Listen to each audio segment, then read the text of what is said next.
Жауапкершілігі шектеулі серіктестігі үшін 300 миллион теңгеге дейін бизнес кредитті онлайн банкте қалай ресімдеуге болады? Онлайн банк негізгі мәзірінде өнімдер мен сервистер. Әрі қарай кредиттер батырмасын басыңыз. Жауапкершілігі шектеулі серіктестігі үшін кредитті таңдаңыз. Өрістерді толтырыңыз. Кредиттің сомасын және мерзімін көрсетіңіз. Алдын ала есептеулермен және кредиттік шартпен танысыңыз.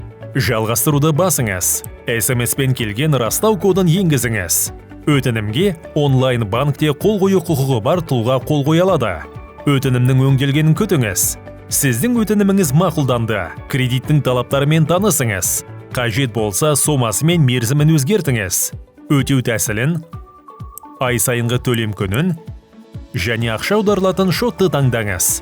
Әрі қарай батырмасын басыңыз. Кредиттік шартпен және өтеу кестесімен танысыңыз.